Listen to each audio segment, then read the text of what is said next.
So, ladies and gentlemen, George Lucas is reportedly coming back to Star Wars. Now, I don't know whether I believe this or not, but a few things I want to say from the off. If this is true, because this is just a rumour at this point in time, it does actually make a significant more amount of sense why he backed Bob Iger recently in the proxy war.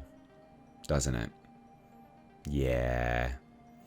If this pans out, we know who got a little bit of a kickback there. Anyway, shall we take a look? Hit subscribe if you're new here, folks. Turn the bell notifications on. So here you have it. This is a report on that Park Place. I'll leave a link down below. But like it says, George Lucas reportedly returning to Star Wars for a new live-action series. Still won't save it. It'll still be shit. Yeah, it'll still be utter garbage. So I don't care about this. I do not care.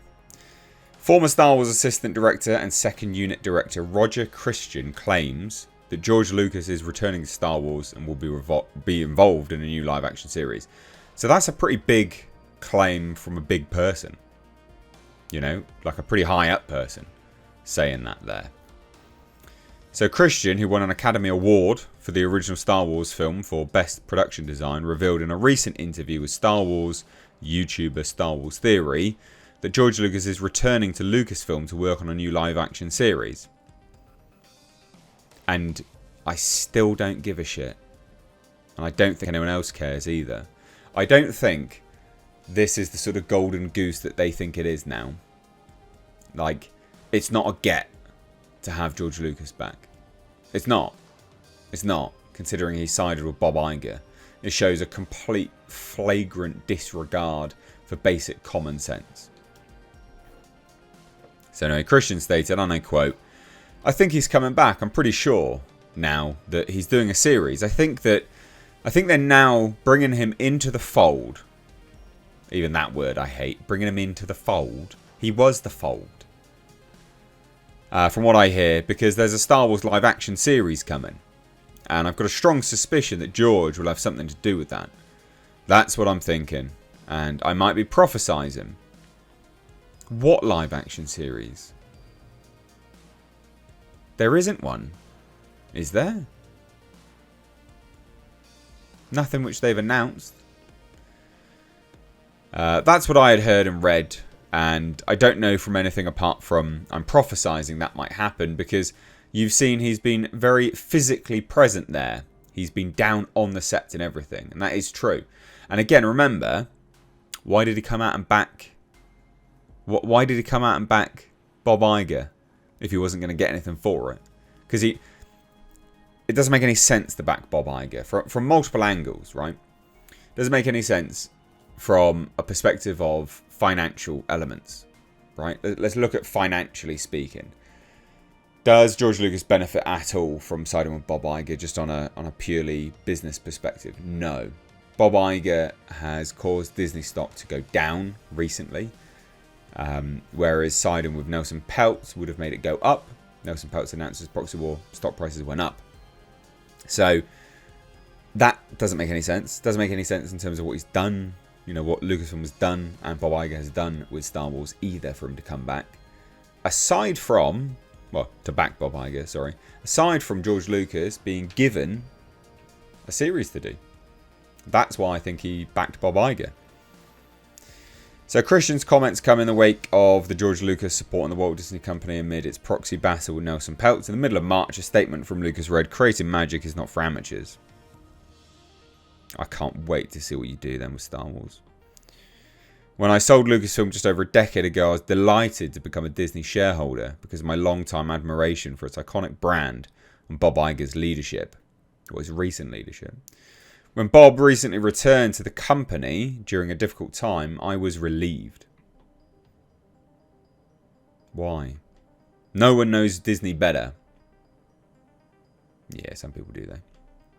"I remain a significant shareholder because I have full faith and confidence in the power of Disney and Bob's track record of driving long-term value, even though it hasn't.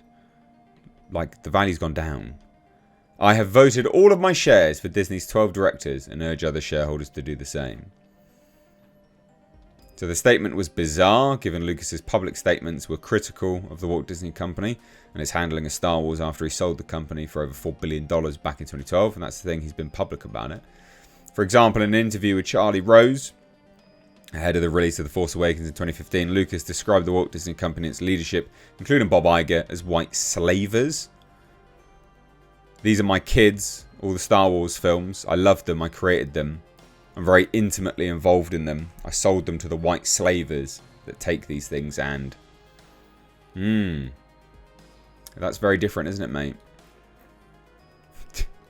That's very different, isn't it? Oh my god, what a shit show. CEO Bob Iger also noted in his memoir, The Ride of a Lifetime, Lessons Learned from 15 Years as CEO of Disney Company, that Lucas felt betrayed by how he and Disney went about creating their sequel trilogy. At some point in the process, George told me that he had completed outlines for 3 new movies. He agreed to send us 3 copies of the outlines. One for me, one for Alan Braverman, and one for Alan Horn, who'd just been hired to run our studio. Alan Horn and I read George's outlines and decided we needed to buy them, though we made clear in the purchase agreement that we would not be contractually obligated to adhere to the plot lines he'd laid out. He knew that I was going to stand firm on the question of creative control, but it wasn't an easy thing for him to accept, and so he reluctantly agreed to be available to consult with us at our request. I promised that we'd be open to his ideas. This was not a hard promise to make, of course. We'd be open to George Lucas's ideas, but like the outlines, we would be under no obligation. Early on, Kathy brought JJ and Michael Arndt up to Northern California to meet with George at his ranch and talk about their ideas for the film. George immediately got upset as they began to describe the plot, and it dawned on him that we weren't using one of the stories he submitted. Yeah. Truth was, Kathy, JJ, Alan and I discussed the direction in which the saga would go, and we all agreed that it wasn't what George had outlined. George knew we weren't contractually bound to anything, but he thought that our buying the story treatments was a tacit promise that we'd follow them, and he was disappointed that his story was being discarded. Yeah. I don't know why they're doing this. I don't know why he's doing this. Is he coming back or not? It's unconfirmed at this point in time. Yeah. There's a lot of stuff that they've... You know, he's come out and absolutely slammed Disney numerous times over. So I can't see him doing this for any other reason than being... Him endorsing Bob Iger is because he's got given this, if this is true. This is the only way. But I don't think this will be any good either, because you've got Bob Iger and Kathleen Kennedy there as leaders. What do you guys think? Let me know down below. Love to hear your thoughts. Take care. Bye-bye now.